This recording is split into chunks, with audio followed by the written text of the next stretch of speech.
Want to know how to run a successful open house? Well, they're built through preparation, consistent outreach, strong conversations, and follow-up. Here's how.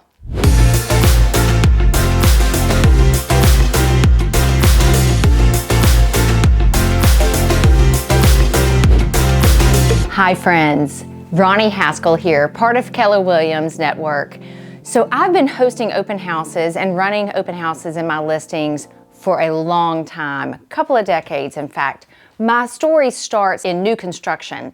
And with that, I learned how to present homes to, well, anybody that would walk through the door, which is exactly what you're lining up to do when you're hosting an open house. So I had a lot of formalized training and experience day after day, sitting in a model home and presenting. When I came into general brokerage, I came in hosting open houses for other agents who had, well, more listings than I did at the time. Over the years, this has transgressed to the point where I now am seeking hosts for my open houses.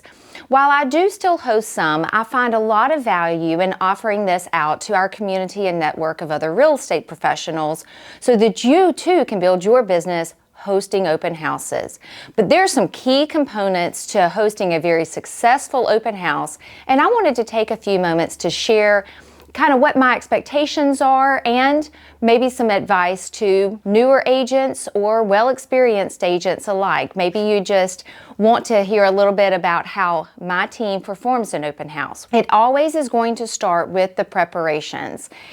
So while it is advantage to my seller clients to have the marketing and the exposure rate around hosting the open house, we also consolidate a lot of viewings during those couple of hours that we're hosting. All right, so the public gets the benefit of being able to walk through it. The seller benefits because, quite frankly, they're getting maximum exposure, which is what they've hired me for, but it's an opportunity for you to also have incredible exposure and a place of marketing and having conversations. So here's the story. Start with building out a checklist. This is going to be everything from as soon as you agree to hosting that open house for us, then you're going to post that into ShowingTime. That allows the seller client to acknowledge it, accept it, but also be able to time block out of the house during that time frame. So make sure you post it in ShowingTime.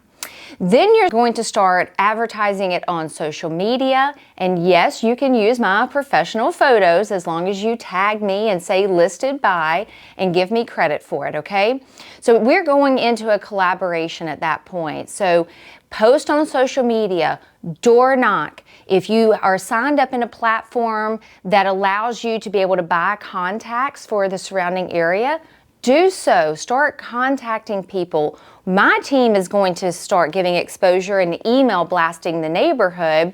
But if you're looking for a phone call list to be able to dial from, let me know if you don't have access to that information, and I'll start giving you that information. So if you want to make phone calls and circle prospecting to get people in the door, please do so. When you door knock, it is proper etiquette to introduce yourself, present yourself in a very professional manner, and I've been told don't just hand somebody a piece of paper and invite them, but actual conversation with that neighbor to get them to try to come. Maybe at the conclusion of that conversation, hand them a flyer, but don't start the conversation in that manner because they're going to be attracted to what's on that paper and stop listening to you. But make sure you door knock, get people to the door. That's your platform to leverage off of my listing so that you can start having these conversations, and that's what you're seeking. When you get to the day of the event, make sure that you have your signage ready. I have tether flags for your use if you would like to do that. Some people use balloons, whatever you want to do to have it attractive to the general public.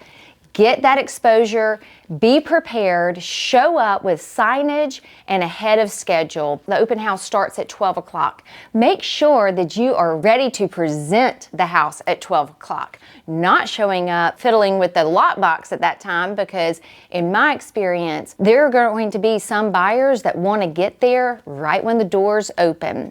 So have your signage out, have some water or a little bit of refreshment. I personally have gotten away from feeding people in other people's homes. But if you do take a little snack, such as cookies or popcorn, make sure that you clean up behind yourself and your guests that have walked through. And that does include taking the trash out. So be very mindful and thoughtful and respectful about how you're leaving that client's property, because it's reflective of you, your presentation and professionalism, but also it's reflective of us as a whole in the brokerage. So take out the trash with you, but be prepared, get everything set up so that as soon as that open house clock ticks over to open time, you're ready for it. Make sure that you have the SentriLock app downloaded ahead of your allotted time so that you can get into that house. So sometimes you're going to have agents that are going to have a combo lockbox. Sometimes for our new agent friends, I have found to be the case, you haven't even downloaded that SentriLock app, so that if it has a SentriLock lockbox on the front door, that you're fumbling trying to get in. Well, those sellers are watching, and so I'm going to hear about it if you're fumbling and are not able to get in. Keep in mind, that's another benefit of scheduling it in ShowingTime, because ShowingTime is going to tell you how to access that property, whether it is a combo box or SentriLock. So you're going to have all of those preparations in place well ahead of your open house time frame. Get to know the area. So this kind of goes back to the preparations, but make sure you're there to present the house that you're sitting in, but you're also going to be a wealth of information for anybody that walks through that door. So most people that walk through the door are going to tell you, I have an agent already. That's one of the first questions I ask when they come in. I welcome them with open arms and a warm, friendly smile and a handshake. And then I ask them, are you working with a licensed agent? And 9 times out of 10, they'll say, yes, I am. And I'll say to them, well, I want to respect that relationship. So if you don't mind, will you give me the name of the agent that you're working with? Well, that's when it really comes to light whether they actually are working with an agent or not. So I do want to respect that relationship if they're already working with somebody. But if they're not, or perhaps they just have knowledge of an agent, that's their expectation that they're going to be working with them, that'll all come out in the course of that initial conversation, all right? So ask them if they're working with an agent and jot that down. And then as you move through, you're going to be asking them what's important to them, what led them into that open house, how did they find it? That's going to be a key component as well. Was it signage or some effort that you did to get them into the home?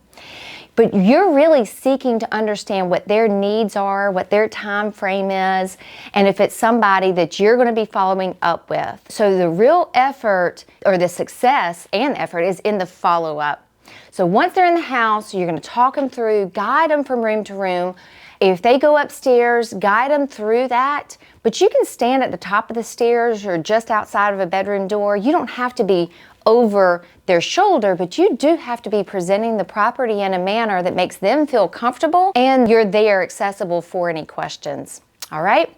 At the conclusion is when I ask them to jot down, and I'll actually do it generally, I'll ask them to give me their information, their phone number, their email address, and I'm going to follow up with them with something of value. That might be the HOA documents. It might be something to do tied with the community.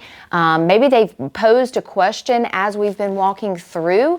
Well, if they give you their information, then you have every right to follow up, even if they are working with another agent. Now, you may include that other agent in that correspondence, but if that buyer that walked through that door is asking you for some kind of information and they are now giving you their phone number and their email, be somewhat aggressive to follow up with that prospective buyer with that information. Keep the dialogue and the value flowing to them and see if you're able to get them either secured under contract for that house or another house in the area. All right?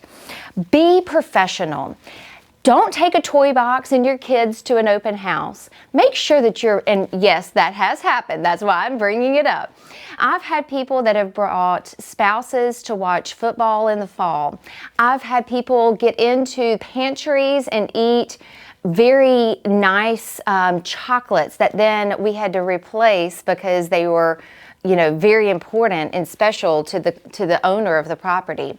When I say be professional, it looks something like this. You're going to show up, you're going to be on time or ahead of time to present the property, but you're also going to be dressed for success. You're going to be clean cut, you're going to be well presented. It just looks best on you and the brokerage, and respectful of the client as well. So how you present yourself, how you're conducting that open house is always going to align itself for better success. But make sure you're protecting that property, and if they have asked for no shoes in the home, be respectful of that as well. But just be very mindful about how you are conducting your business out of somebody else's residence. To conclude, give feedback through ShowingTime. So you have already requested this ShowingTime, the open house through the ShowingTime platform. You've received confirmation of that, and now it is very respectful of all parties, to the seller, to me. The easiest way to give that feedback is through the ShowingTime app. So jump in, give your feedback, and keep it positive and very constructive, but honest at the same time. And so that goes straight to the seller, and then I will see it as well. If you start trying to email me and text me afterwards, sometimes I'm available, sometimes I'm not, but I assure you that I'm always hearing from that seller and wanting quick feedback. So if you will, always give that through ShowingTime so that we can just streamline that and cure that curiosity right out of the gate. And then you're going to always leave the home in the same condition as you found it. So if they left lights on for you, go ahead, you have permission to leave lights on as you're leaving as well. Make sure to lock up all the doors. And I know this kind of sounds like common sense, but there's so many times that a back door, or I've even had instances when windows were left open or unlocked. So make sure you do a full scan of the property on the way out, and everything is buttoned up, tidied up, and secured. Thank you again for hosting our open houses. I hope that this has brought you some level of insight into what our expectations are and just a better way of doing business.